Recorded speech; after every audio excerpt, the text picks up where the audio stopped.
Nay, may itatanong lang po ako. Kumusta po? Ano po pakiramdam na napuntahan ni Mayor at ni Vice Mayor at ng mga konsihal? Abay, maganda po. At sa pulpo kami, dati po kami. Matalo manalo kami. Dahil yung utang na loob po sa kanila, hindi kayang bayaran ng pera.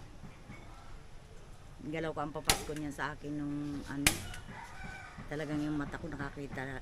Iyak baga ako ng iyak. At kundi dahil sa kanila, hindi ako makakakita.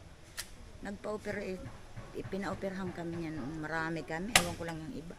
Kung natanaw pa ng utang na loob, pero ako, kaya sabi ko sa kanila, kahit bayaran ako ng pera. Bakit? Yung utang na loob, di kayang bayaran. Yeah. O hanggang ngayon, taglay ko pa. Nga nung matalo yan si Edith, nag-iiyak ako. Sabi ko, ang tao pala hindi marunong tumanaw ng utang na loob. Pero manalo matalo, sige pa rin. Hanggang sana manalo tayo. Sabi ko, pag kayo hindi pa nakapag-isip yung 3 taon, yung natanggap ninyo, isang araw, 2 araw, wala na. Yung paghihirap natin, katulad ng karagatan na yan, halos wala nang laman. O katulad ng buli-buli, troll, nandyan. At ako nalaot din, ako nasama ko sa laot. Wala na halos talaga, araw-araw na dyan, kulang na laang yata ay kayo din yung nalayo-layo lang ng kaunti dyan sa may Kapalungga. Kinakayod talaga nila. Sabi ko, pag hindi pa kayo nagbago, maghihirap at maghihirap tayo. Sabi ko ganyan. Panahon na pag talaga. pinapili ninyo dating mayor ninyo yung bulok. Ay talaga ako galit na galit tayo. Sabi nga, pag nasimbang mag-iina, pagdasal ninyo, si mamiga ninyo na manalo.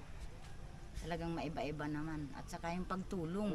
Tingnan mo ako noon, nung maoperahan, nung nasa doktor, nung magpunta kami kay Dr. Ferrer, gagastos daw kami ng 75,000. Saan ko naman kukunin yun? Buti lang at yan si Ricky, naglagay dyan sa welcome ng yung gustong magpa-opera ng mata ay August 28. Umuwi ng bayan at aanuhin yung mata, titingnan kung operahin talaga. Kaya uwi kaming mag-apo, ay akay-akay ako nung apo. Yun, na-schedule yung operahan. Kaya August kami nagpa-check up, August ako. December 23, pinapunta na kami dun. December 24, nakakita na ako. Yung panahon na yun. Ay talagang iyak ako, Paskong-Pasko. Ang kinaiiyak ko, may tao pa palang natitirang marunong tumulong sa kapwa. Tama. Yan talagang sabi ko, kahit bayaran ako ng pera, hindi kayang tumbasan. Tinam, habang buhay kong taglay, madami kami.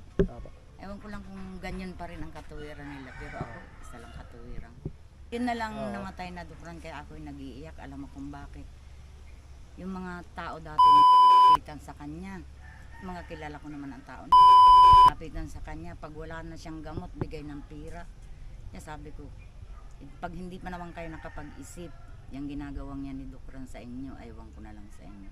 Ganyan pa rin, natalo pa rin. Sige na, yun lang po. Salamat. God bless po. Dito kaya na-influensyahan sila ng pira. Pero ngayon, dingig ko naman ngayon, iba. Ayun, sana mapaisip sila